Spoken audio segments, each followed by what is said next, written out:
যারা অহংকারী, যারা স্বৈরাচারী, যারা জালিম, আল্লাহ পাক তাদেরকে বলছেন, হে পৃথিবীর মানুষেরা, জেনেরা, যদি সম্ভব করতে পারো, আমার আইন ভালো লাগে না, আমার ইসলাম পছন্দ হয় না, আমার আলেম ভালো লাগে না, আমার কোরআন ভালো লাগে না, অবস্থা যদি এমনটি হয়, বেরিয়ে যাও, বেরিয়ে যাও।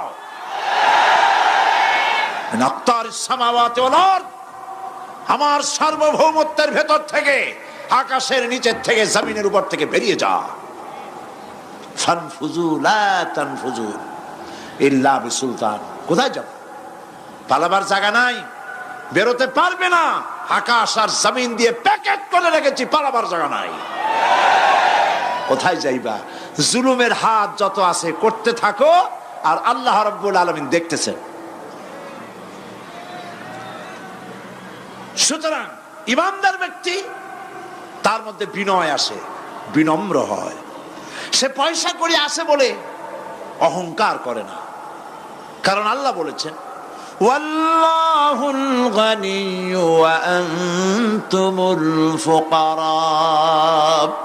আল্লাহ সাফ বলে দিয়েছেন, আল্লাহই হচ্ছেন, কারো মুখাপেক্ষী নন, সম্পদশালী। আল্লাহর কোন সম্পদের অভাব নাই। ওয়া আনতুমুল ফুকারা, দুনিয়ায় তোমরা যা বাস করো সব ফকিরের গোষ্ঠী, কিচ্ছু নাই তোমাদের। তোমাদের জাতি খাইয়া শেষ করে ভালো, আর আমার কাছে যা আছে আমি শুধু দিতে থাকি, আর ভাণ্ড শুধু ভরাই থাকে, মোটেও খালি হয় না। সুবহানাল্লাহ। কাজী মোমেন বান্দা সে অর্থ এবং বিত্তের অহংকার করে না, বিদ্যার অহংকার করে না। অর্থ বিত্ত কত আছে তোমার, কয় টাকার মালিক? আল্লাহ যদি ইচ্ছে করেন, ব্রেনের ভিতরে যদি টিউমার ঢুকায় দেন, ব্রেনের একটা নার্ভ আর একটা নার্ভের সাথে জড়ায় দিবেন, জায়গা হবে কোথায়? হেমায়তপুর। হেমায়তপুর কোথায়? কাছেই, পাবনা। সুতরাং আল্লাহ পাক ইচ্ছে করলে এটা করে দিতে পারেন, পারেন না? খুব করতে পারেন। হার্টের ভেতরে ক্যান্সার দিয়ে দিতে পারেন, 14 গোষ্ঠী বিক্রি করলো, ডাক্তারের পয়সা হবে না, পারেন না আল্লাহ পাক? পারেন কি না? পারেন। সেই জন্য যত বড় ধনী হোক, পয়সার মালিক হোক, আল্লাহর উপর ঈমান আনলে পরে যে গুণটা হয়, সে অহংকারী হয় না, বিনয়ী হয়। আল্লাহ রাব্বুল আলামিন কোরআনে কারীমের ভিতরে বলে দিয়েছেন, লিল্লাহি মা ফিস সামাওয়াতি ওয়া মা ফিল আরদ। যারা সামান্য একটু রাজত্ব পাইয়া, ছোট্ট ছোট্ট একটা দেশের প্রেসিডেন্ট, প্রধানমন্ত্রী, কি হনুরে, এরকম একটা ভাব। আর্মি হাতে, বিডিআর হাতে, পুলিশ হাতে, যা খুশি তাই করি না। আল্লাহ পাক বলছেন, লিল্লাহি মা ফিস সামাওয়াতি ওয়া মা ফিল আরদ। আকাশ আর জমিনের একচ্ছত্র মালিকানা কার? চিল্লায় বলুন, আল্লাহ পাকের। সুতরাং তুমি মাতবাড়ি করিয়া কদ্দূর পারবা? বেশি দূর যেতে পারবে না। গ্রামে গোয়াল আছে, গরু রাখে যে জায়গায়, ওই জায়গাটার নাম কি? গোয়াল। গভীর রাত্রে গরুর মালিক শুনতে পাচ্ছে গোয়াল ঘরে খুব শব্দ হচ্ছে। রাখালকে ডেকে বলছে, দেখতো কি, কিসের শব্দ? কয় যে, দেখে এসে জবাব দিচ্ছে যে গোয়ালে যে 60টার শিং মোটা, তার গুতার চোটে ওই গোয়ালের মধ্যে যত গরু আছে কেউ টিকতে পারতেছে না, খালি গুতাইতেছে সমানে। মালিক কয় যে, দীর্ঘদিন থেকে দেখতেছি এটার গুতার চোটে সমস্ত গরুগুলি অস্থির হয়ে যাচ্ছে, যা একটা মোটা দড়ি দিয়া, খাট্ট একটা দড়ি দিয়া খুঁটির সাথে জড়াইয়ে বাঁধতে রাখ গলাটারে। মোটা একটা দড়ি দিয়া গলার সাথে, খুঁটির সাথে যদি বাঁধতে দেয়, এরপরে খালি ফোঁস করতে পারবে, গুতাইতে আর পারবে না। ঠিক অনুরূপ ভাবে কোন জনপদ থেকে, কোন দেশ থেকে যখন দেশের মানুষেরা, যখন দেশের নিরস্ত্র মানুষেরা, গরিব মানুষেরা যখন আল্লাহর দরবারে গভীর রাত্রে ফরিয়াদ তোলে, আল্লাহ, জুলুমে অত্যাচারে জর্জরিত হয়ে গেলাম, মার খেতে খেতে শেষ হয়ে গেলাম, অত্যাচারে অত্যাচারিত হচ্ছি, চিৎকার বাড়তে থাকে, আল্লাহ পাক তখন তার নজর দিয়ে দেখেন। আল্লাহ তো দেখতেই থাকেন সব সময়ের জন্য। আল্লাহ পাক কার কারণে এগুলি হচ্ছে আল্লাহ পাক টের পান। শিং কারো কারো মোটা হয়েছে, আজরাইলকে পাঠায় দেন, যাও খাটো দড়ি দিয়ে বাঁধে থো। খাটো দড়ি কোনটা বুঝছেন? 3 হাত, 3 হাত কবর কোনটা? খাটো দড়ি দিয়ে বাঁধে থো। সুতরাং কত বড় বড় রাজা বাদশা ক্ষমতা এলো, মানুষের উপরে জুলুম করলো, আল্লাহ পাক তার ইন্তেকাম নিয়েছেন। সেই আল্লাহ এখন আর নাই, নাউজুবিল্লাহ। সে আল্লাহ আছেন কিনা? পূর্ণ শক্তিতে বহাল কিনা? হুয়াল হাইয়ুল কাইয়্যুম। এমন অবস্থা নয় যে বাংলাদেশে কি হচ্ছে আর আল্লাহ টের পাচ্ছেন না। কি বলেন? আল্লাহ রাব্বুল আলামিন বলেন, লা তাখুযুহু সিনাতুন ওয়ালা নাওম। ঘুম নাই, তন্দ্রা নাই। কার? ঘুমানো না, তন্দ্রাও যান না। তন্দ্রা কারে কয়? জি, ঝিমটি, জিমানি, যাই বলেন আপনারা বুঝে নিয়ে। ওই যে বসে বসে এরকম করে, আল্লাহ ওরকমও করেন না। ঘুমো নাই, তন্দ্রাও নাই। হযরতে মুসা আলাইহিস সালাম বলছিলেন যে আল্লাহ তুমি নাকি ঘুমাও না। মুসা আলাইহিস সালাম তো খুব আদরের নবী, আল্লাহ পাকের খুব আদরের নবী, দারুণ আদর। আল্লাহ পাক বলছেন, মুসা আমি তোমারে আমার জন্য বানাইছি। সুবহানাল্লাহ। কোরআন শরীফে আছে, আল্লাহ পাক বলছেন, মুসা আমি তোমারে আমার জন্য বানাইছি। তোমাকে যখন তোমার মা দরিয়ায় ভাসায় দিয়েছিল, আমি তোমার বাক্সর দিকে তাকাইছিলাম। সুবহানাল্লাহ। আল্লাহ যদি বলেন আমি তাকাইছিলাম, সুবহানাল্লাহ। তোমারে আমার জন্য বানাইছি। সুতরাং হযরতে মুসা আলাইহিস সালাম তিনি বলছেন আল্লাহ পাককে খুব আদরের নবী, তো আল্লাহ তুমি নাকি ঘুমাও না। আল্লাহ কয় তুমি বিশ্বাস করো না? হযরত মুসা আলাইহিস সালাম বললেন, আল্লাহ অবশ্যই বিশ্বাস করি, তবে বুঝি না বিষয়টা কি, বুঝি না কেমনে না ঘুমাই পারে, বুঝি না। আল্লাহ আচ্ছা ঠিক আছে, তুমি যখন বিশ্বাস করছো তখন আর অসুবিধা নেই, বিশ্বাস না করলে মুসিবত ছিল। পয়গম্বর মানুষ, তাকে তো বলতেই হবে বিশ্বাস করি, তবে বুঝি না। আল্লাহ কয় ঠিক আছে, বিশ্বাস যখন করো আমি বুঝাই দেবো। নিয়ে আসো 1 গ্লাস পানি। 1 গ্লাস পানি নিয়ে আসলেন, দাঁড়ায় থাকো। মুসা আলাইহিস সালামকে আল্লাহ বললেন পানি নিয়ে দাঁড়ায় থাকো, আর ঘুমের আল্লাহ করলেন মুসারে ধর। মুসা আলাইহিস সালামের ঘুম এসে গেল। ঘুমের আমেজে হাতটা শিথিল হয়ে গ্লাসটা পড়ে ভেঙে চুরমার হয়ে গেল। হযরতে মুসা আলাইহিস সালাম ভয় পেয়ে গেলেন। আল্লাহ পাক শোনায় দিলেন, ভয়ের কোনো কারণ নাই, একটা পরীক্ষার জন্যই দিলাম, তোমার বোঝার জন্যই দিলাম। তুমি যেমন 1 গ্লাস পানি নিয়ে, একটা গ্লাস নিয়ে 1 মুহূর্ত দাঁড়াতে পারলে না, ঘুম আসলো আর হাত থেকে পড়ে গ্লাসটা ভেঙে গেল। মুসারে তুমি বুঝে নাও, তুমি জেনে রাখো, তাম সৃষ্টি জগৎ তোমার আল্লাহ, আল্লাহ রব্বুল আলামিনের হাতের মুঠার মধ্যে রয়েছে। আল্লাহ রব্বুল আলামিন যদি ঘুমায় যান, এই পৃথিবীর আকাশ এবং জমিনের সব ট্রাফিক কন্ট্রোল আল্লাহ পাক নিজেই করেন। যদি তিনি ঘুমায় যান, সব শেষ হয়ে যান।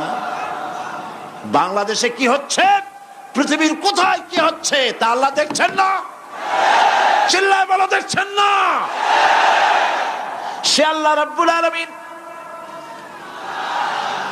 তিনি পরিষ্কার করে বলছেন, যারা নাকি মুমিন বান্দা তারা অহংকারী হয় না, ক্ষমতায় থাকুক ক্ষমতায় না থাকুক, কোন অবস্থাতেই অহংকারী হতে পারে না।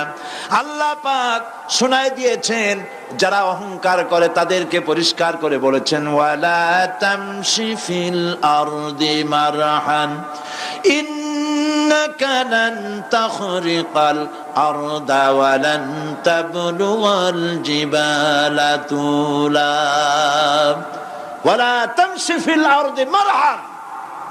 খবরদার, আমার জমিনের উপরে অহংকারের পদে বড় হেঁটো না। দেখছেন না কত আছে অহংকার করে হাঁটে, জমিনের উপরে জুতা পায়ে দিয়ে মচ মচ করে হাঁটতে থাকে। ওয়ালা তামশি ফিল আরদি মারহা ইন্নাকা লান তাখরিকাল আরদা। তুমি কি তোমার পদাঘাত দিয়ে আমার জমিনটারে ফাটাই দিতে পারবা? বলেন পারবে?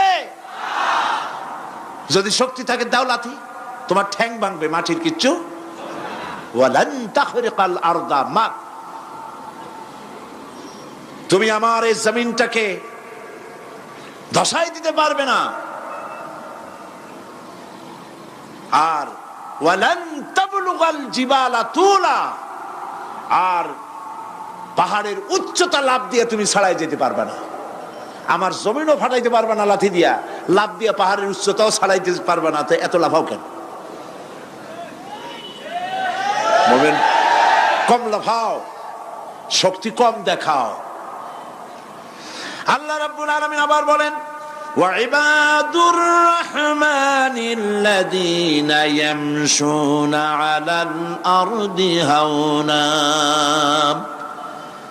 আল্লাহর বান্দা যারা, সত্যিকারের বান্দা যারা, তারা দুনিয়ার বুকে বিনয়ের সাথে হাঁটে, মাথা নিচু করে বিনয়ের সাথে হাঁটে। সুবহানাল্লাহ আলহামদুলিল্লাহ। তো এই আল্লাহর প্রতি ঈমানের সব থেকে বড় লাভ হচ্ছে আত্মমর্যাদা সম্পন্ন বানায়। ঈমান তাকে বিনয় এবং বিনম্র বানায়, অহংকারী বানায় না। আর অহংকার করে তুমি যাবা কই? কদ্দুর ক্ষমতা তোমার? আল্লাহ কোরআন শরীফের বহু আয়াত দিয়ে এই কথাগুলি বলেছেন। আর এটা গেল 2। 3 নম্বরে আল্লাহর উপর ঈমান আনার, আমি কি বলতেছি বলেন তো দেখি, ফায়দা। আল্লাহর উপরে ঈমান আনার 3 নম্বরের ফায়দা হলো মুমিন ব্যক্তির মধ্যে বীরত্ব এবং নির্ভীক ভাব তার মধ্যে এসে যায়। সে নিজে মুজাহিদ, সে বীর, সে কাপুরুষ নয়। সুবহানাল্লাহ। আল্লাহর উপর ঈমানের কারণে বীরত্ব এবং নির্ভীকতার প্রশিক্ষণ তার মধ্যে তৈরি হয়ে যায়। কারণ মানুষের সবচেয়ে বড় ভয় হলো মৌতের। বলেন তো দেখি বড় ভয় কিসের? বলেন সবাই। আর যারা বললেন না তারা, তাদের মৌতের কোনো ভয় নেই। মৌতের ভয় আছে কিনা? আছে। কিন্তু ভয় করে যাবেন কই? ভয় তো সেইটারে করা যায় যেটাকে ভয় করে এড়ানো যায়। এখন মৃত্যুকে ভয় করে আপনি কি এড়াইতে পারবেন? পারবেন? আল্লাহ পাক বলছেন মুমিন নির্ভীক হবে, বীরত্বে পরিপূর্ণ হবে, কাপুরুষ হবে না, মৌতের ভয়তে পালায়ে বেড়াবে না। আল্লাহ পাক বলছেন কুল ইন্নাল মাউতাল্লাযীনা তাফিরুনা মিনহু ফাইন্নাহু মুলাকীকুম। মরণ থেকে পালাও তুমি, মরণ তোমায় লইবে ঘিরি, যদিও সুদূর আকাশ পানে, লুকাও সেথায় লাগিয়ে সিঁড়ি। এ মহারোগের চিকিৎসক নাই, নাই সে ঔষধ জগতে, খুঁজিয়া কাতর হইলে কি হবে, পারিবে না তারে ফিরাতে।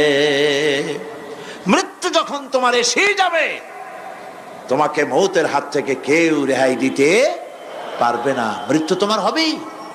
সুতরাং মৌত যখন হবে তখন তাকে ভয় করে তো কোনো লাভ নাই। আর মৃত্যু কোথায় হবে, কখন হবে, আমরা কেউ জানি না। জানেন? ওয়ামা তাদরি নাফসুম বিআইয়ি আরদিন তামুত। কোন মাঠে, কোন ময়দানে কখন মৌত হবে কারো জানা নাই। এই গত নভেম্বর মাসের শেষ দিকে আমি লন্ডন সফর করেছিলাম। এক ভাইয়ের কাছে শুনলাম, আমি অবাক হয়ে গেলাম। তিনি পত্রিকায় দেখে আমাকে বলেছেন এক লোক 8 তলা থেকে 8 তলা বিল্ডিং এর ছাদের উপর পড়ে গেছে। 8 তলা বিল্ডিং এর ছাদের উপর থেকে পড়িয়া তার কিচ্ছু হয় নাই, হাত পাও ভাঙে নাই, মরেও নাই, খালি কিছু চামড়া টামড়া ছিঁড়ে গেছে। তাড়াতাড়ি অ্যাম্বুলেন্স আসছে, অ্যাম্বুলেন্সে তাকে নিয়ে গেছে, হসপিটালে নিয়ে যাবে চামড়াগুলো সেলাই করে দেওয়ার জন্য। অ্যাম্বুলেন্সে উঠাইয়া তাড়াতাড়ি অ্যাম্বুলেন্স আসছে। দরজা যেভাবে লাগাইছে দরজাটা ভালোভাবে লাগে নাই। দেখেন নাই মাইক্রোবাসে বা অ্যাম্বুলেন্সে অনেক সময় দরজা এরকম মারে, মারার পরে অনেক সময় লাগে না, যার জন্য ড্রাইভার বলে যে দরজাটা ভালো করে লাগায় নেন, ঠিক না? দরজাটা ভালো করে লাগে নাই। সামনে চলতে গিয়ে এই গাড়িটার ব্রেক কষতে হয়েছে ড্রাইভারের কোনো কারণে। যেই না ব্রেক কষেছে আর অমনি দরজা যেটা লাগছিল না ভালো করে, দরজাটা খুলে গেল। আর রুগীটা 8 তলা কাছে পড়ছিল, ওইটা ছিল পাশে, সে ছিটকে গিয়ে রাস্তায় পড়লো। আর একটা বাস সামনের থেকে এসে মাটিতে তাকে চ্যাপটা করে দিয়ে চলে গেল। শুনিয়া আমার মুখ থেকে বেরিয়ে গেল আল্লাহু আকবার। বলেন আল্লাহু আকবার। কি আল্লাহ পাকের কি প্রচন্ড ক্ষমতা, কি ইচ্ছা তার। মৃত্যুর জন্য সময়ও লাগবে, জায়গাও লাগবে, দুটো জিনিস এক হতে হবে। আল্লাহর যাকে যে মৃত্যু দিবেন, মৃত্যুর জন্য সময় এবং জায়গা দুটোর কম্বিনেশন হতে হবে। 8 তলা থেকে পড়বে ঠিক, কিন্তু মরবে না। আজরাইল অপেক্ষা করতেছে রাস্তায়, বাস আসবে যখন। 8 তলা থেকে পড়লো, অবিশ্বাস্য ভাবে লোকটা বেঁচে গেল। আর হসপিটালে তার যাওয়া হলো না। গাড়ির দরজা খুললো, রাস্তা দিয়ে পড়লো, আজরাইল দ্রুত তার কাম সেরে চলে গেল। সুতরাং মোমেন ব্যক্তি আল্লাহর উপর ঈমান আনার কারণে দুর্জয় মনোবল সৃষ্টি হয়। কাপুরুষ জীবনে কয়েকবার মরে। সাইকেলের টায়ার বাস্ট হয়েছে শুনে বেহুশ হয়। তারপরে ট্রাকের টায়ার বাস্ট হয়েছে শুনলে কানের তলা ফেটে যায়। বোম বাস্ট হয়েছে আওয়াজ শুনে হার্ট ফেল করে। পাতিশিয়ালের ডাক শুনলে কোনো হুশই থাকে না। এই হচ্ছে কাপুরুষদের কাজ। আর ইমানদার ব্যক্তি এগুলি পরোয়া করে না। তার জানা আছে যে আমার নির্ধারিত সময়ের এক মুহূর্ত আগে আমার মৌত হবে না। তো মৌত যখন আমার জন্য অবধারিত, দুনিয়ায় আসছি যখন, মৌত যখন হবেই, সেই মৌত বিড়ালের মতো হোক তা কি চান? পাতিশিয়ালের মতো হোক তা কি চান? আমি তো বলি যে বিড়ালের মতো 500 বছর বেঁচে থাকার কোনো লাভ নাই। সিংহের মতো 5 মিনিট বাঁচুন। মির্জাফরের মতো 50 বছর বেঁচে থাকায় লাভ নাই। খালিদ বিন ওলীদের মতো, সিরাজউদ্দৌলার মতো বেঁচে থাকুন।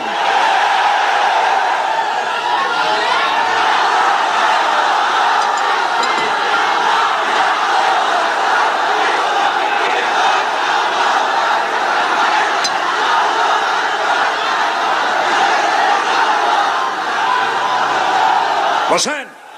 আপনারা যদি দাঁড়ায় যান তাহলে আমি করব কি? বসেন বসেন। সেই জন্য এই ক্ষণস্থায়ী জীবনকে কেন সেই অনন্ত সুখময় জীবনের জন্য উৎসর্গ করে দেব না, যা আল্লাহর কাছে পাওয়া যাবে কিয়ামতের দিন। দেখেন, মৃত্যু হওয়া উচিত মুসলমানদের, শাহাদাতের মৌত হওয়া উচিত। কি মৌত হওয়া উচিত? আল্লাহকে আজকে প্রাণ খুলে বলি, আল্লাহ জীবন তো নিবাই, সুতরাং জীবন যখন নিবা, মৌতটা শাহাদাতের মৌত তুমি আমাদের দান করে দিও। কাপুরুষের মতো মরতে চাই না, শাহাদাতের মৌত চাই। সুবহানাল্লাহ বলেন, আমিন বলেন। মোমেন ব্যক্তি তার বড় ফায়দা, সে সাহসী হয়। সুবহানাল্লাহ বলেন। দেখেন, বুখারী শরীফের হাদিস, যুদ্ধের জন্য, বদরের যুদ্ধ, হুজুর সাল্লাল্লাহু আলাইহি ওয়াসাল্লাম সৈন্যদেরকে রিক্রুট করছেন, কিন্তু কথা বলতে গিয়ে রাসূল করিম সাল্লাল্লাহু আলাইহি ওয়াসাল্লাম দাওয়াত দিচ্ছেন, কিন্তু মনে মনে চিন্তাও করছেন যে সামান্য কিছু লোক, অস্ত্রপাতি কম, এই জিহাদের অবস্থাটা তারা কিভাবে নেবে। একজন যুবক সাহাবী দাঁড়ায় গেলেন, তার নাম মিকদাদ রাদিয়াল্লাহু তাআলা আনহু। যুবক, এই পৃথিবীতে যুবকদের ইসলামের সবচাইতে অবদান কাদের? চিল্লায় বলো। যুবকদের অবদান সবচাইতে বেশি। হযরত মিকদাদ রাদিয়াল্লাহু তাআলা আনহু তিনি দাঁড়ায় গেলেন। তিনি বললেন, ইমদি বিনা ইয়া রাসূলুল্লাহ হাইসুমা তাশা। হাদিস, হে রাসূল, আপনি আমাদেরকে নিয়ে চলুন। কত সৈন্য তারা আসতেছে, কত অস্ত্র নিয়ে আসতেছে, এটা আমাদের ভাববার বিষয় নয়। আপনি আমাদের নিয়ে চলুন। হাইসুমা তাশা আয় হাইসুমা আমারাকাল্লাহ। আল্লাহ আপনাকে যেদিকে আমাদের নিয়ে যাইতে কয়, আপনি সেই দিকে আমাদের নিয়ে চলুন। ইন্না লা নাকুলু লাকা কামা ক্বালা বনু ইসরাঈল লি মূসা আলাইহিস সালাম, ইযহাব আনতা ওয়া রাব্বুকা ফাকাতিলা ইন্না হাহুনা কায়িদুন। অর্থাৎ, হে রাসূল, আমরা বনি ইসরাইলের মতো বলবো না। শোনেন, আমরা বনি ইসরাইলের মতো বলবো না যে মুসা তুমি এবং তোমার আল্লাহ এই দুইজনে গিয়ে ফেরাউনের বিরুদ্ধে যুদ্ধ করো, আমরা যাবো না, আমরা এখানে বসে থাকবো। এই কথা আমরা বলবো না। আমরা মুসা আলাইহিস সালামের উম্মত নই, আমরা মুহাম্মদ সাল্লাল্লাহু আলাইহি ওয়াসাল্লামের উম্মত। বরং আমরা বলবো বাল ইযহাব আনতা ওয়া রাব্বুকা ফাকাতিলা ইন্না মাআকুমা মুকাতিলুন। বরং আমরা বলবো আপনি চলুন, আমরা আপনার সাথে আল্লাহর হুকুম মাফিক লড়বো, জিহাদ করব। ততক্ষণ পর্যন্ত মা দামাত আইনুম মিন্না তাতাররাফ, যতক্ষণ পর্যন্ত আমাদের চোখের পাতা নড়তে থাকে ততক্ষণ আপনার সাথে থেকে কাফেরের বিরুদ্ধে লড়াই করে যাব। জীবনের পরোয়া তারা করেন নাই, জীবনের পরোয়া করেননি। হুজুর সাল্লাল্লাহু আলাইহি ওয়াসাল্লাম দারুণ ভাবে খুশি হয়ে গেলেন। হুজুর হেজিটেট ফিল করছিলেন যে এই সামান্য কিছু লোক, অস্ত্র নাই পাতি নাই, এতগুলি লোকের বিরুদ্ধে যুদ্ধ করতে যাবে। যুবকের মুখে এই কথা শুনে হুজুর দারুণ খুশি হলেন। আল্লাহর নবী বললেন কুমু বিনা ইলা জান্নাতিন জান্নাতুন আরদুহা কারদিস সামাওয়াতি ওয়াল আরদ। ও সাহাবীরা, তোমাদের মনোভাব যখন এই, তোমাদের মানসিকতা যখন এই, চলো আমার সাথে বেহেশতের দিকে, সেই জান্নাতের দিকে যেই জান্নাত আল্লাহর আকাশ আর জমিনের চাইতে অনেক প্রশস্ত। চলো আমার সাথে বেহেশতে, সুবহানাল্লাহ, চলো আমার সাথে জান্নাতে। ফাকামা উমাইর বিন হামাম ওয়া কানা ইয়াকুলুত তামার। হযরত উমাইর নামক একজন যুবক দাঁড়ায় গেলেন এবং তিনি হাতে কতগুলি খরমা ছিল, সেই খরমাগুলি তিনি চিবোচ্ছিলেন। রাসূলুল্লাহর বক্তৃতা শুনতেছিলেন আর খরমা চাবাচ্ছিলেন। খরমা চাবান, বিচিগুলি ফেলে দেন, এভাবে করতেছেন, হাতে কতগুলো খরমা। হযরতে উমাইর বলছেন ফাকালা বাখ বাখ, অর্থাৎ আয় আযমাহু আয় আহসানাহু। হে রাসূল, আপনি কি সুন্দর কথা বললেন। আপনার সাথে লড়াই করতে যাব কাফেরদের বিরুদ্ধে, সেই লড়াই করলে এমন বেহেশত পাবো যে বেহেশত হবে আকাশ আর জমিনের চাইতেও প্রশস্ত। তাহলে ওয়াল্লাহি হাত্তা আকুলাহুন্না ইন্নাহা লাহায়াতুন তাবিলা, তাহলে আমার হাতে যে খরমাগুলি আছে এই সমস্ত খরমাগুলি খেতে গেলে কিন্তু অনেক সময় লেগে যাবে। এত সময় বেহেশতে যাওয়ার জন্য আমি তো তর সহ্য করতে পারবো না। ফারামাবিহিন্না, হাতের সব খরমা ফালাই দিলেন, যুদ্ধে ঝাঁপায় পড়লেন। অনেকক্ষণ কাফেরদের বিরুদ্ধে লড়াই করে হযরত উমাইর শাহাদাত বরণ করলেন। রাসূলুল্লাহ তার লাশের কাছে গিয়ে আঙ্গুল দিয়ে ইশারা করে বললেন ইন্নাকা মিন আহলিহা। উমাইর, তুমি যেই বেহেশতে যাওয়ার জন্য খরমাগুলি খাওয়ার সময় পাচ্ছিলে না, তাড়াতাড়ি করে খরমাগুলি হাত দিয়ে ফেলে দিয়েছিলে, আমি আল্লাহর রাসূল, আমি সাক্ষ্য দিচ্ছি অবশ্যই আল্লাহর সেই জান্নাত তোমার জন্য অবধারিত। মুমিন ব্যক্তি সে কখনো মৃত্যুর ভয়ে উদ্দেশ্য হাসিল থেকে চুপ করে বসে থাকে না। সে ভয় করে কেবলমাত্র কাকে? সে মৃত্যুর ভয়, মৃত্যু হবেই এবং আমার জন্যে বিশ্বাস রাখতে হবে। আমার জন্যে যদি কোনো বুলেট এর উপরে আমার নাম লেখা থাকে, পৃথিবীর সমস্ত মানুষ আমাকে পাহারা দিয়ে সেই বুলেট থেকে আমাকে রক্ষা করতে পারবে না। আর যদি কোনো বুলেটে আমার নাম লেখা না থাকে, সারা পৃথিবীর সমস্ত মানুষ বৃষ্টির মতো গুলি বর্ষণ করলেও একটি গুলিও আমাকে বিদ্ধ করতে পারবে না। এটার নাম হলো ঈমান। এটার নাম কি? এই ঈমান পেলাম কোথায়? কোথায় পেলাম? কোরআন শরীফে। কোথায় পেয়েছি? আল্লাহ রাব্বুল আলামিন বলেন ওয়ামা হুম বিদরিনা বিহি মিন আহাদিন ইল্লা বিইজনিল্লাহ। একথা সুস্পষ্ট, আল্লাহর অনুমতি ব্যতিরেকে বান্দার কোনো ক্ষতি সাধন কেউ করতে পারে না। জোরে বলেন সুবহানাল্লাহ। কেউ কারো কোনো ক্ষতি করতে পারবে না। যেটা ক্ষতি যদি কিছু থাকে কিসমতে, ওটা তো মুকাদ্দার ছিল, তকদির ছিল, সেটাই হবে, এর বাইরে কিছুই হবে না।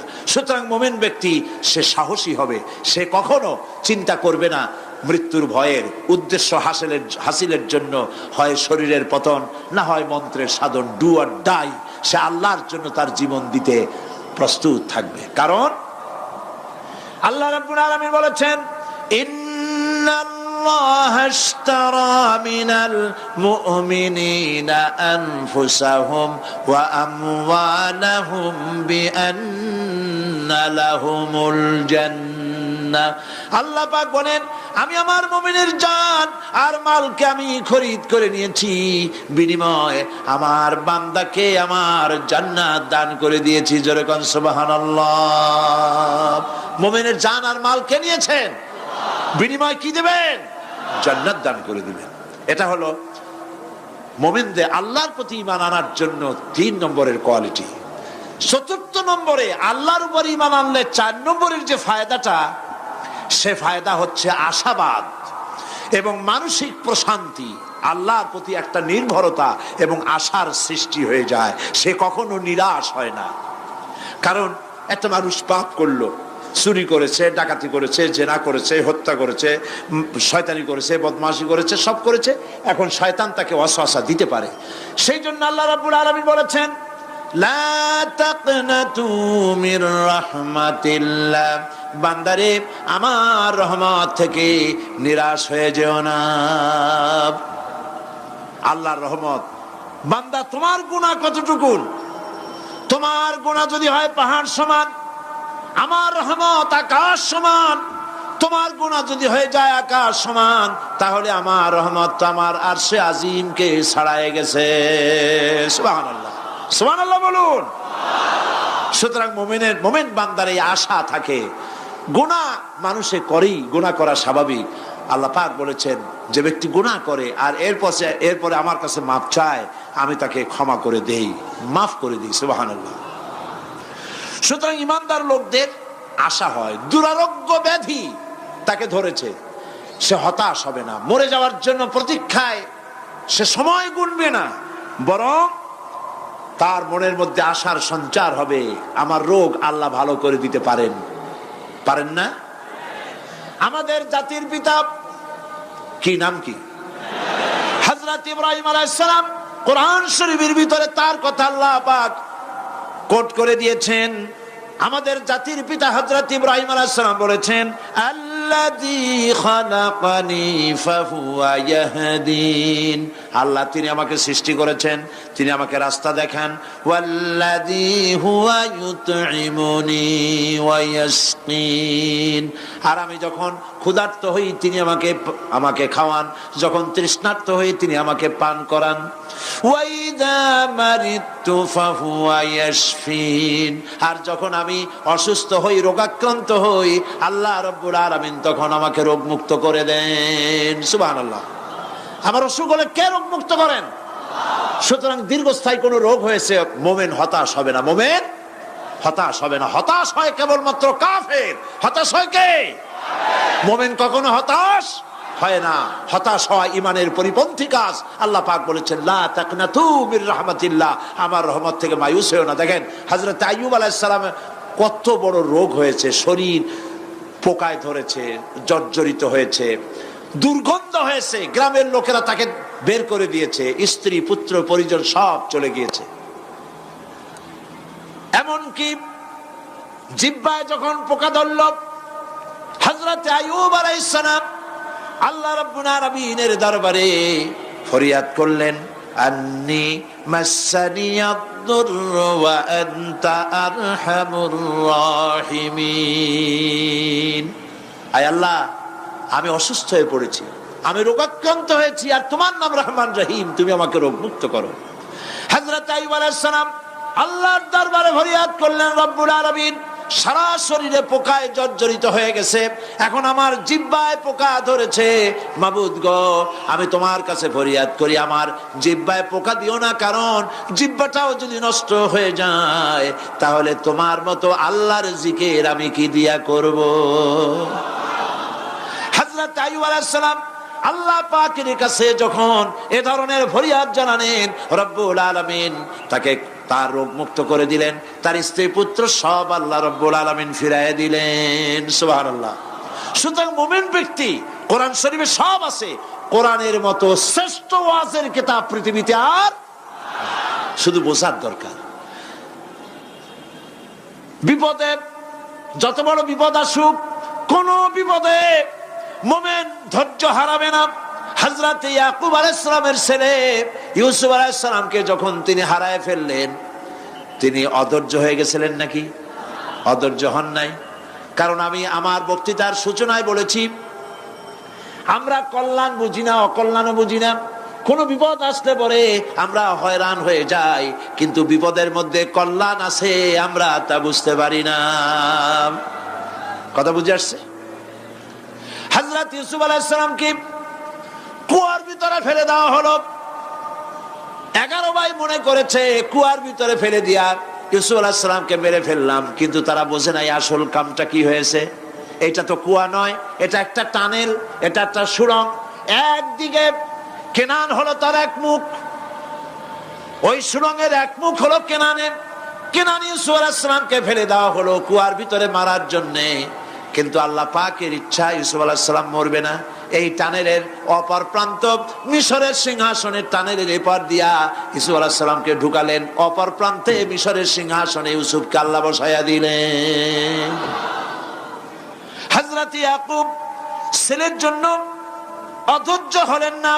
যখন তিনি খবর পেলেন ছেলে বাঘে খেয়ে ফেলেছে, তিনি তখন বলেছেন ফাসাবুরুন জামিলুন আসাল্লাহু আইয়াতিয়ানি বিহিম জামিআ ইন্নাহু হুয়াল আলিমুল হাকীম। ফাসাবরুন জামিল, আমি উত্তম ভাবে ধৈর্য ধারণ করলাম এবং আমি বিশ্বাস করি আল্লাহ রাব্বুল আলামিন আমার হারানো সবকিছু আমাকে ফিরিয়ে দিবেন।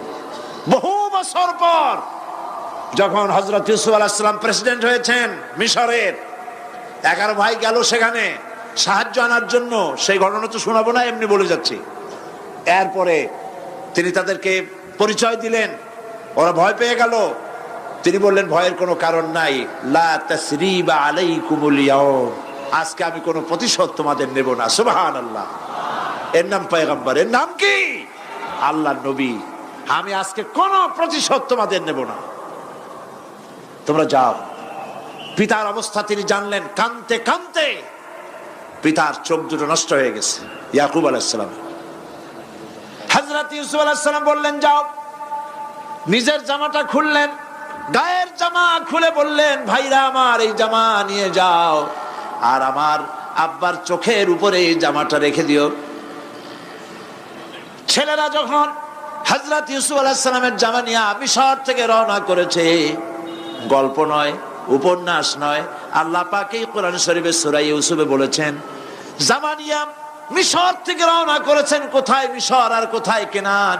কেনানে বসে হযরত ইয়াকুব আলাইহিস সালাম বলছেন তোমরা যদি আমাকে মতিভ্রম পাগল যদি মনে না করো, তাহলে একটা কথা বলি, আমার নাকে এখন আমি ইউসুফের গন্ধ পেতেছি। তোমরা যদি আমাকে মতিভ্রম না করো, তাহলে আমি বলি আমি কিন্তু ইউসুফের গন্ধ পেতেছি। সুবহানাল্লাহ। হযরত ইউসুফ আলাইহিস সালামের জামা এনে ভাইরা যখন হযরত ইউসুফের চোখের উপরে রেখে দিলেন, হযরত ইয়াকুবের দুটো চোখ সাথে সাথে আল্লাহ ভালো করে দিলেন। ফাসাবরুন জামিল, ধৈর্য ধরো। ইমানদার ব্যক্তি আশার উপরে তার জীবন বাঁচে, কারণ যত বড় বিপদ আসুক না কেন আশ্রয় পাওয়ার একটা জায়গা আছে, তার নাম হলো আল্লাহ। নাম কি? বলেন আল্লাহ। সবাই বলেন আল্লাহ আল্লাহ আল্লাহ আল্লাহ। হযরত ইউনূস আলাইহিস সালাম মাছটাকে গিলে ফেলে দিল, মাছটাকে গিলে মাটির অতল তলদেশে চলে গেছে। এত বড় বিপদ পৃথিবীর কোন মানুষের হতে পারে নাকি? বলেন, কি বলেন? মাছের পেটের ভিতরে জানালা নাই, দরজা নাই, বেরোবার কোনো পথ নাই, মাছ গেছে পানির অতল তলদেশ। আল্লাহ পাক কোরআন শরীফের ভিতরে মানুষকে শোনান, আল্লাহ ওয়াজ করছেন। সুবহানাল্লাহ বলেন। আল্লাহ পৃথিবীর মানুষকে ওয়াজ করছেন, দুনিয়ার মানুষকে শোনান। আমার ইউনূস তো ধৈর্য হারা হয় নাই। ওয়াযান্নুন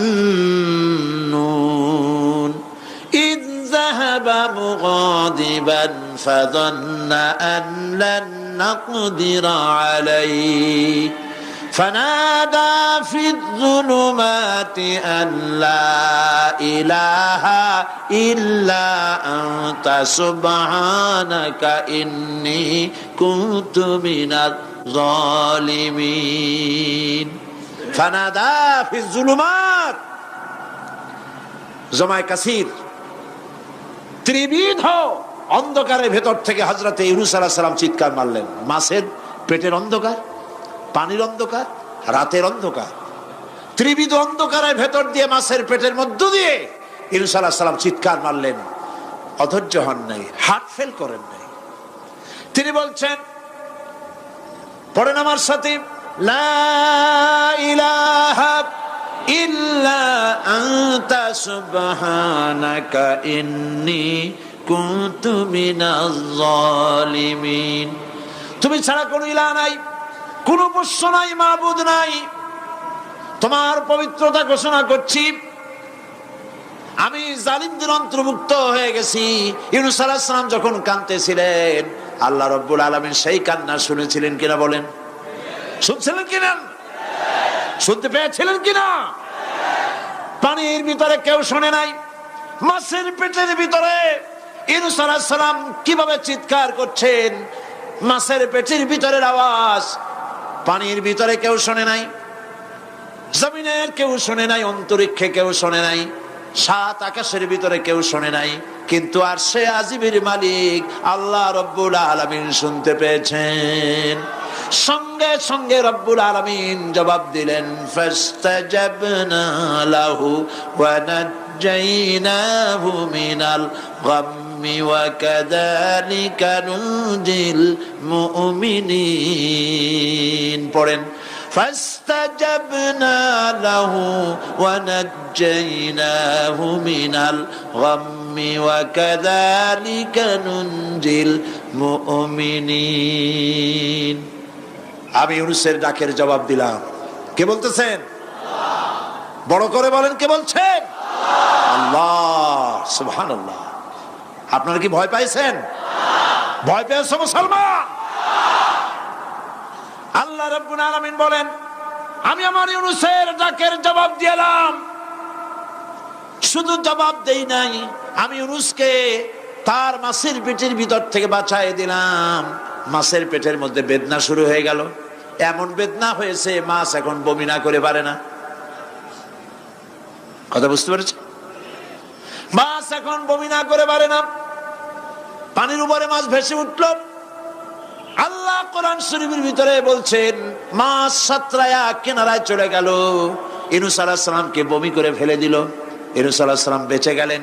আল্লাহ পাক বলেন, শুধু ইউনূসকে বাঁচাইলাম না, বরং আমি সকলের জন্য আশার বাণী শোনাই, শোনো মুমিনেরা, ওয়া কাযালিকা নুনজিল মুমিনিন।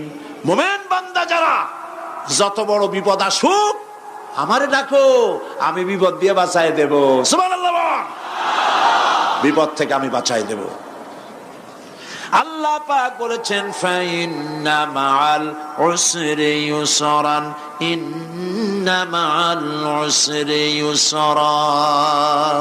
জেনে রাখো, দুঃখ এবং কষ্টের পরে রয়েছে সুযোগ সুবিধা, আর অসচ্ছলতার সাথে রয়েছে উদার সচ্ছলতা। যত বড় বিপদ আসছে, এই বিপদের পরে আল্লাহ পাক তার গোলামদের উপরে রহমত নাজিল করবেন ইনশাআল্লাহ। সুতরাং ইমানদার লোকেরা, তাদেরকে আল্লাহ পাক বলছেন, কোনো ভয় নাই, কোনো চিন্তা নাই, যত বড় বিপদে পড়ো আমারে ডাকো, আমি ডাকের সাড়া দিয়ে দেব। সবাই আল্লাহরে ডাকেন, সুবহানাল্লাহ ওয়ালহামদুলিল্লাহ লা ইলাহা ইল্লাল্লাহ। জোরে পড়েন, সুবহানাল্লাহ ওয়ালহামদুলিল্লাহ লা ইলাহা ইল্লাল্লাহ, সুবহানাল্লাহ ওয়ালহামদুলিল্লাহ।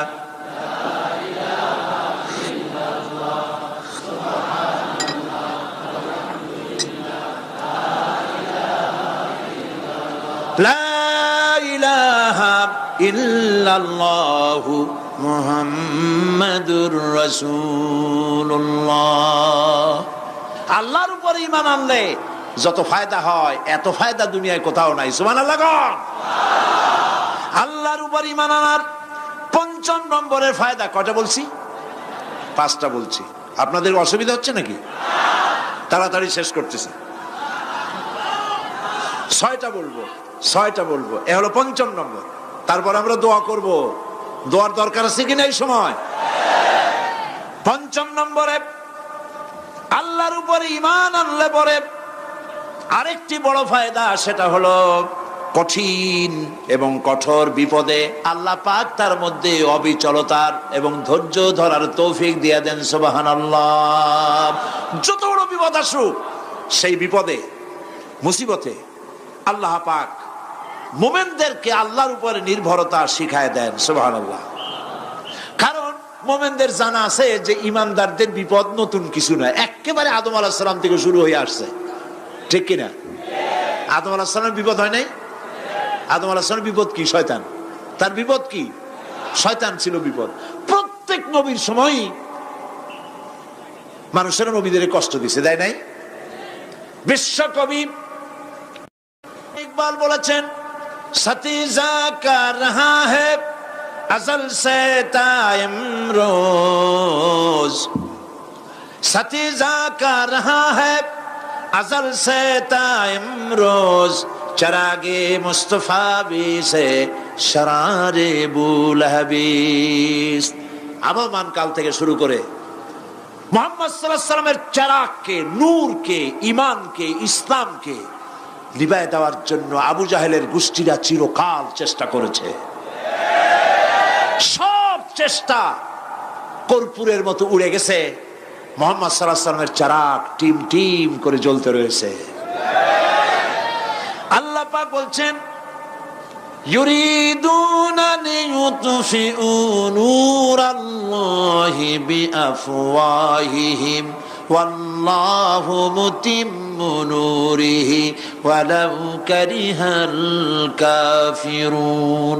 ওরা চায় মুখের ফু দিয়া, কারা? কাফেরেরা। ইসলাম সহ্য করতে পারে না যারা, ওরা চায় মুখের ফু দিয়া আমার আলোটাকে নির্বাপিত করে দেবে।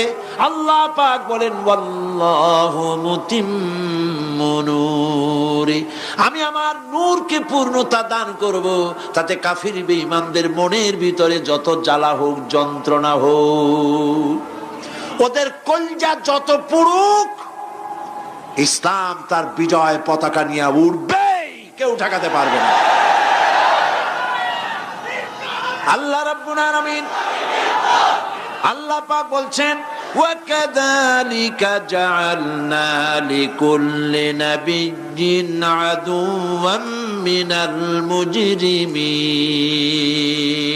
আর এমনি করে আমি সকল নবীর শত্রু বানিয়েছি সব পাপিষ্ঠ অপরাধ প্রবণ লোকদের। শুনছেন কথা? শোনেন নাই? আল্লাহ পাক বলছেন, দুনিয়ার সব নবীদের, তাদের জন্য আমি শত্রু বানাইছি কাদেরকে? যারা সব থেকে বেশি পাপিষ্ঠ, অপরাধ প্রবণ। এরা হচ্ছে নবীর দুশমন। এরা সব নবীদের সাথে দুশমনি করেছে। আজও দেশের আলেমদের সাথে দুশমনি করে সবচাইতে বড় পাপিষ্ঠরা। এটা কোরআন। এটা কি? কোরআন। জোরে বলেন, এটা কি?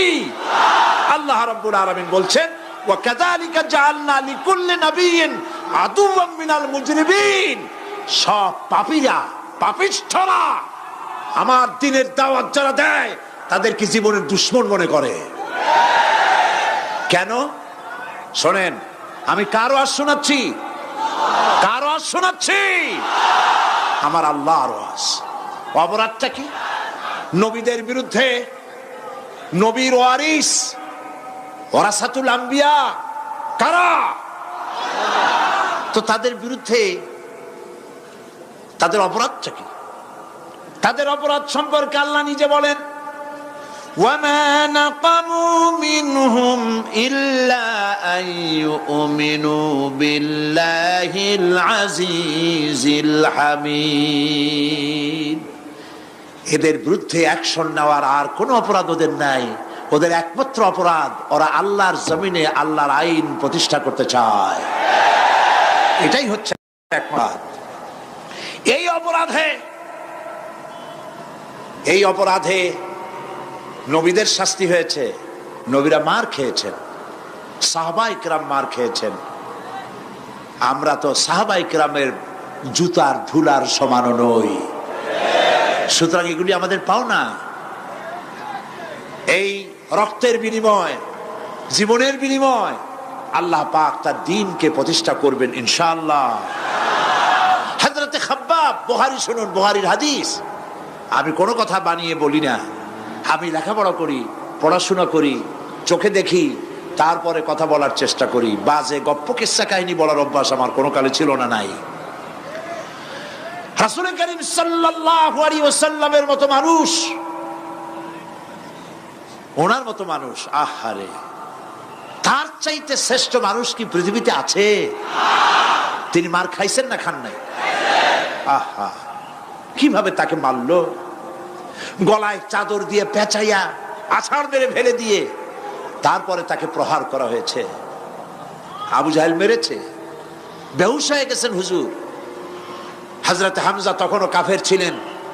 শিকার থেকে ফিরে এসে মুহাম্মদ সাল্লাল্লাহু আলাইহি ওয়াসাল্লামের অবস্থা দেখে পায়ের রক্ত মাথায় উঠে গেছে। আপন ভাইয়ের ছেলে, আর এমন ছেলে। চলে গেলেন আবু জাহেলের বাড়ি, বললেন, আবু জাহেল, তুই নাকি মুহাম্মদ সাল্লাল্লাহু আলাইহি ওয়াসাল্লাম মারছিস? কেন মারলি? তিনি তো ভালো কথাই বলেন, সব সময় বলেন সত্য কথা বলো, মানুষের উপকার করো, এতিমকে আশ্রয় দাও। এত সুন্দর সুন্দর ভালো ভালো কথা বলেন, তার মতো ভালো মানুষ তো দুনিয়ায় দেখি নেই। মারলি কেন? তুই কি মনে করছিস যে আব্দুল্লাহ মারা গেছে বলে এতিম হয়ে গেছে মুহাম্মদ সাল্লাল্লাহু আলাইহি ওয়াসাল্লাম? তোর মনে রাখা উচিত, আব্দুল্লাহ মারা গেছে, হামজা মরে নাই। হযরত হামজা ধনুক বাইর করলেন, এক বাড়ি মারলেন মাথার উপরে, মাথা ফাটা রক্ত বেরিয়ে গেল। হামজা হন হন করে হেঁটে এলেন রাসূলের কাছে। হুজুরের অসুস্থ দেহ মোবারক কোলে উঠায় নিয়ে বললেন, বাবা, তার মস্তক মোবারক কোলে উঠায় নিয়ে বললেন, আমি আবু জাহেলের মাথা ফাটিয়ে রক্ত বের করে দিয়ে এসেছি, তুমি একটু খুশি হও। হুজুর বললেন, চাচা, কার মাথা ফাটাইছেন, কার রক্ত বের করেছেন, এই কথা বলে তো আমাকে আপনি খুশি করতে পারবেন না। তিনি বললেন, বাবা, তুমি কি হলে খুশি হও? তিনি বললেন, আমি খুশি হই চাচা, তোমার মুখে যদি একটা বার আমি ঈমানের কলেমা শুনতে পাই। হযরতে হামজা বললেন, মুহাম্মদ সাল্লাল্লাহু আলাইহি ওয়াসাল্লাম, আমার বুঝতে মোটেও কষ্ট হয়নি, তুমি কোনো সাধারণ মানুষ নও। সাধারণ মানুষের প্রতিশোধে তুমি বিশ্বাসী হতে, খুশি হতে, প্রতিশোধে বিশ্বাসী হওনি। তুমি অবশ্যই আল্লাহর নবী। আমি আল্লাহকে সাক্ষী রেখে, আমি তোমাকে সাক্ষী রেখে ঈমানের কালেমা ঘোষণা করছি, লা ইলাহা ইল্লাল্লাহু মুহাম্মাদুর রাসূলুল্লাহ। ভাইরা আমার, আল্লাহর দ্বীন প্রতিষ্ঠার জন্য আমার নবীদেরকে কষ্ট করতে হয়েছে, সাহাবায়ে কেরামদেরকে কষ্ট করতে হয়েছে, আল্লাহর ওলিদেরকে। ইমাম আবু হানিফা রাহমাতুল্লাহ আলাইহি 8 বছর জেলের মধ্যে রাখা হয়েছিল। ইমাম আহমদ বিন হাম্বলকে চাবুক মেরে মেরে গায়ের গোশত আর চামড়া তুলে ফেলে দেওয়া হয়েছিল। তারপরেও তারা বাতিলের সামনে মাথা নত করে নাই। এর নাম হচ্ছে ইসলাম। এর নাম কি? বুখারীর হাদিস, হযরতে খাব্বাব বিন আরিত রাদিয়াল্লাহু তাআলা আনহু।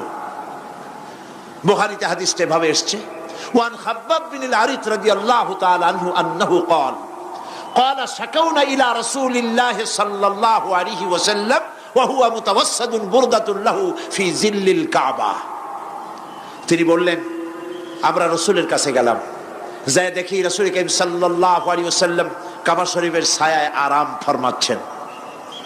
আমরা কাছে গিয়ে বললাম, আলা তাস্তানসিরু লানা আলা তাদউ লানা ইয়া রাসূলুল্লাহ, হে রাসূল, আপনি কি আমাদের জন্য দোয়া করবেন না? আমরা তো মার খেতে খেতে শেষ হয়ে গেলাম। আমাদের খাব্বাবকে, খুবাইবকে, আম্মারকে, সুমাইয়াকে মেরে শেষ করে দিল। ওরা আমাদেরকে না খাওয়ায় রাখে, সারা রাত খেতে দেয় না, ঘুমাতে দেয় না।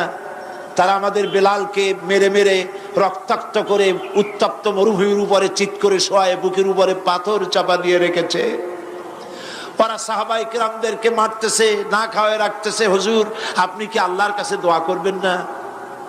এখনো কি দোয়ার সময় আসে নাই? হাদিস শরীফে এসেছে, হুজুর সাল্লাল্লাহু আলাইহি ওয়াসাল্লাম উঠে বসলেন, বললেন, ও খাব্বাব, তোমাদের আগে এই পৃথিবীতে যারা দ্বীনের দাওয়াত নিয়ে এসেছিলেন, সমকালীন রাষ্ট্র শক্তি তাদেরকে ধরত, ফায়ুহাজুর রাজুলু ফায়ুহফারু লাহু ফিল আরদ, তাদেরকে ধরে তাদের জন্য কবর খনন করা হতো জীবিত মানুষের জন্য। ফায়ুজআলু ফিহা, এরপরে সেই গর্তের ভিতরে তার কোমর পর্যন্ত গেড়ে দেওয়া হতো। সুম্মা ইউতা বিল মানশার, এরপরে করাত আনা হতো। ফায়ুদাউ আলা রাসিহি, এরপরে সেই করাত তার মাথার উপরে রাখা হতো। ফায়ুজআলু নিসফাইন, করাত দিয়া ঘষে ঘষে চিরে চিরে জীবিত মানুষকে দ্বিখণ্ডিত করে ফেলে দেওয়া হতো। মা ইয়াসুদ্দুহু যালিকা আন দীনিহি, এত কষ্ট দেওয়ার পরেও আল্লাহর গোলামদেরকে এক চুল জায়গা দিন থেকে সরায় দেওয়া যায় নাই। ওয়াল্লাহি ওয়াল্লাহি, ও খাব্বাব, আমি আল্লাহর নামে কসম করি, লাইউতাম্মান্নাল্লাহু হাদাল আমরা হাত্তা ইয়াসিরু রাকিবু মিন সানআ ইলা হাদরামাউত। আমি আমার আল্লাহর নামে কসম করি। কে কসম করছেন? সুবহানাল্লাহ বলবেন না? রাসূলুল্লাহ কসম করছেন, আমি কসম করি আল্লাহর, সেদিন বেশি দূরে নয় যেদিন ইয়েমেনের রাজধানী সানা থেকে শুরু করে হাজরামাউত পর্যন্ত হাজার হাজার মাইল সওদাগরেরা তাদের পণ্য নিয়ে, মহিলারা তাদের সৌন্দর্যের পসরা নিয়ে একাকিনী অথবা দলবদ্ধভাবে যাতায়াত করবে মরুভূমির উপর দিয়ে। লা ইয়াখাফু ইল্লাল্লাহ, আল্লাহ ছাড়া তাদের অন্তঃকরণে কোনো ভয় থাকবে না। ওয়ালাকিন্নাকুম তাস্তাজিলুন, তোমরা বড্ড তাড়াহুড়ো করছো, অপেক্ষা করো, সেরকম সময় আসবে। রাসূল করিম সাল্লাল্লাহু আলাইহি সাল্লাম সেরকমের সময় দিতে পেরেছিলেন নাকি পারেন নাই? পেরেছিলেন কিনা? সেজন্য রক্ত দিতে হয়েছে, সেজন্য মার খেতে হয়েছে, সেজন্য জেলে যেতে হয়েছে। রাসূল করিম সাল্লাল্লাহু আলাইহি সাল্লামকে, জেল তো নতুন কিছু নয়।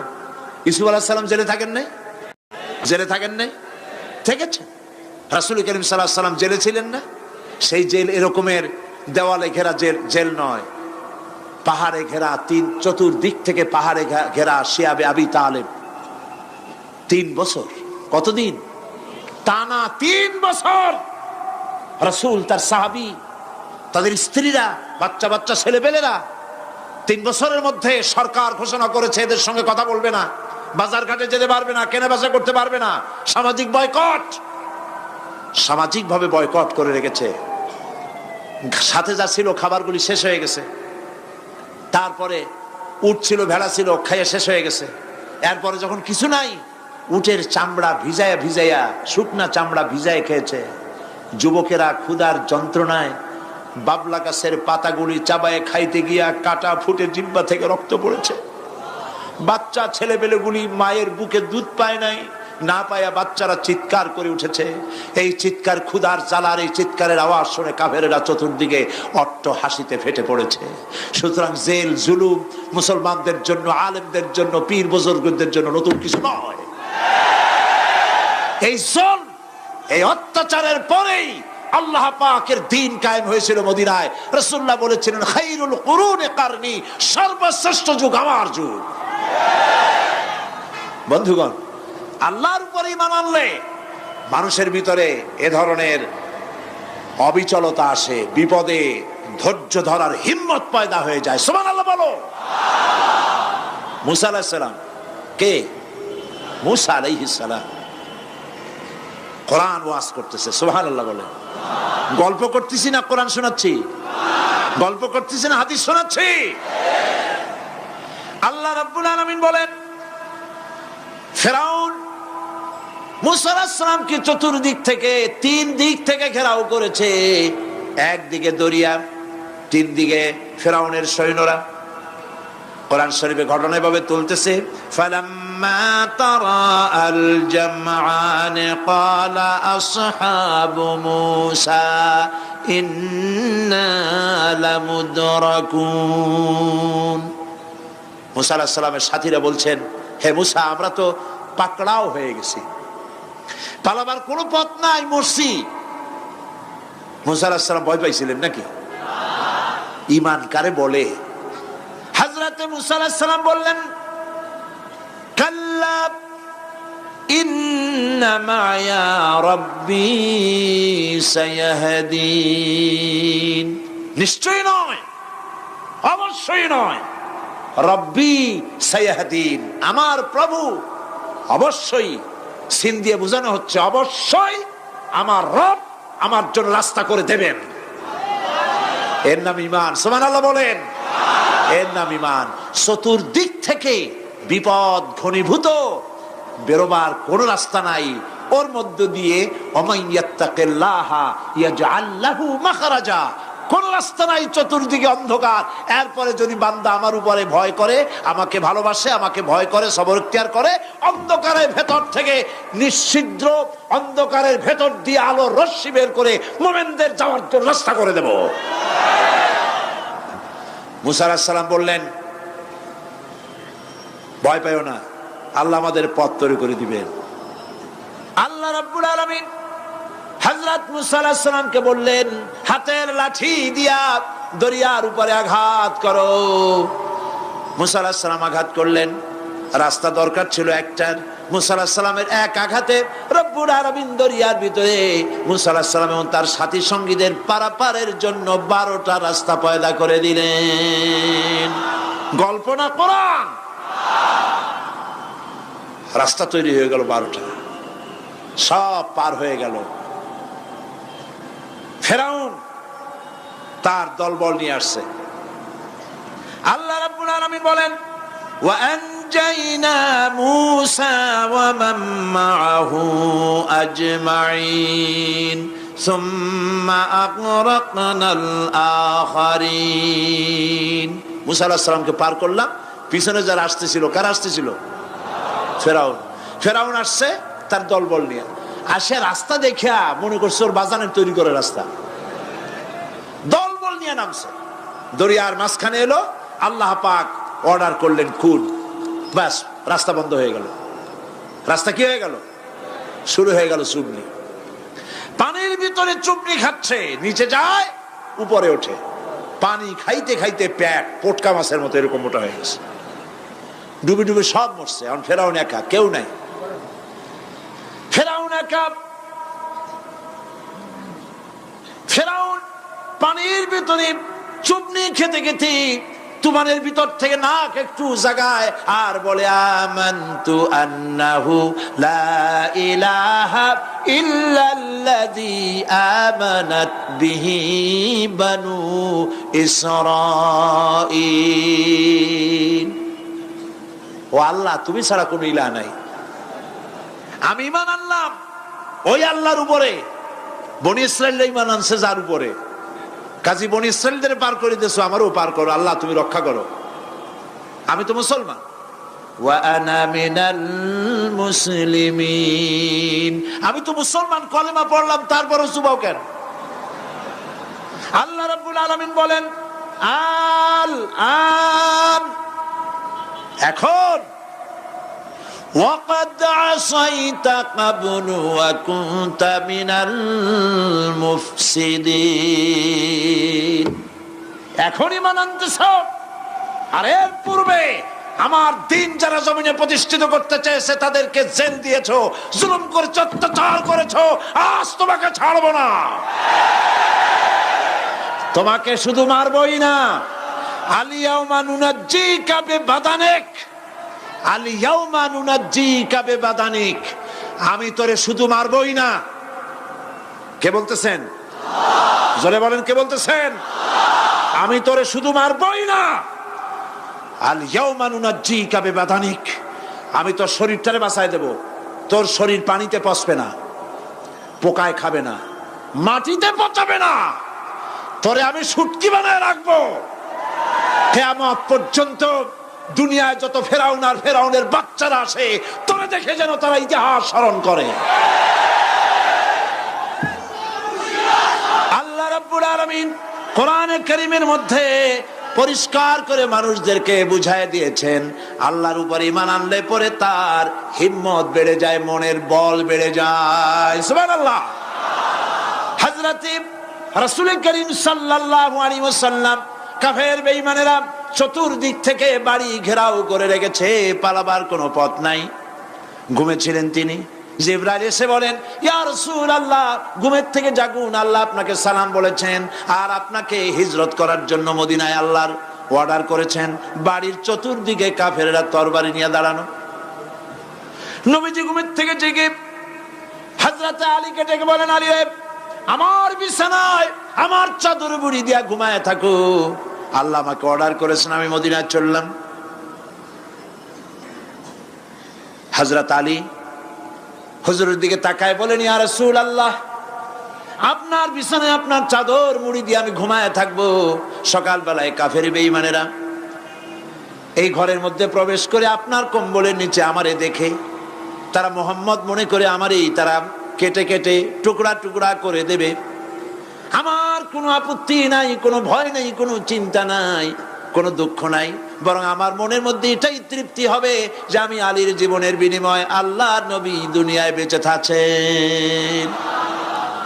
নবীজি ঘরের থেকে বেরোলেন, চতুর্দিকে দেখেন কাফের বেঈমানেরা দাঁড়ানো, শত শত কাফের, হাতে তরবারি। হুজুর সাল্লাল্লাহু আলাইহি ওয়াসাল্লাম এক মুষ্টি বালু হাতে নিলেন, এক মুঠো বালু হাতে নিয়ে ফু দিয়া বালুগুলো ছেড়ে দিলেন। ঘরের চতুর্দিকে যত কাফের ছিল সবগুলির চোখের মধ্যে বালি ঢুকে গেছে। চোখের মধ্যে যদি বালি ঢোকে তাহলে কি মজা লাগে না? দুই হাত দিয়া সমানে ঘষা শুরু করছে কাফেরেরা, দুই চোখ আঙ্গুল দিয়া ঘষাঘষি করছে। এই ফাঁক দিয়া নবীজি বেরিয়ে গেলেন, একটা কাফেরও দেখে নাই নবী কোথায় গেলে। আল্লাহ পাক পরবর্তী সময়ে নবীজিকে শোনায় দিলেন, ওয়ামা রামাইতা ইয রামাইতা ওয়ালাকিন্নাল্লাহ রামা।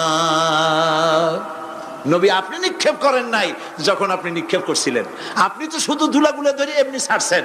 ঘরের চতুর্দিকে সমস্ত কাফেরদের চোখে বালি পৌঁছে দেওয়ার দায়িত্ব আমার কুদরত গ্রহণ করেছিল। নবীজি হযরত আবু বকরের বাড়িতে এলেন, দরজায় দাঁড়িয়ে নক করেছেন, ভেতর থেকে আওয়াজ এলো। হুজুর বললেন, ইয়া আবু বকর।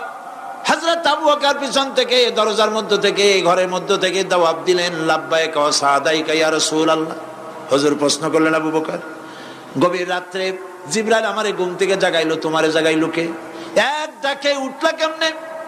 হযরত আবু বকর বলেন, ইয়া রাসূলুল্লাহ, আপনি আমারে নিয়ে হিজরত করবেন বলেছিলেন, আমি চিন্তা করেছি না জানি কত রাত্রে নবীজি আসেন, আর আমার দরজায় দাঁড়ায়া নবীজি আমারে ডাকবেন, আমি থাকবো শুয়া, বেয়াদবি হয়ে যাবে। এই জন্য বিছানায় না ঘুমায়া আপনার পবিত্র জবানের ডাক শোনার জন্য এত রাত ধরে এই দরজার সঙ্গে দাঁড়ায়া দাঁড়ায়া ঘুমাইতেছিলাম। নবীজি হযরত আবু বকর রাদিয়াল্লাহু তাআলা আনহুকে সঙ্গে করে নিয়া মদিনার পথ পরিহার করে মেসফালার মধ্য দিয়ে যারা হজে গেছেন দেখে আসছেন, মেসফালা জাবালে কেদোয়া, মেসফালার উপর দিয়া জাবালে কেদোয়ার উপর দিয়া আরো একটা পাহাড় পাড়ি দিয়া জাবালে সুরে চলে গেলেন। সন্ধ্যা হয়ে গেল, ফজর হয়ে কি বলে ফজরে রক্ত হয়ে গেল। হযরত আবু বকর বলেন, ইয়া রাসূলুল্লাহ, পালাবার উপায় নাই, ধরা পড়ে যাব, তাড়াতাড়ি চলেন গুহার মধ্যে ঢুকি। তবে পাহাড়ে গুহা, সাপ থাকতে পারে, বিচ্ছু থাকতে পারে, আমি আগে ঢুকি, কোনো বিপদ হয় আমার উপরে হয়ে যাক, আল্লাহর নবী সুস্থ থাকুক।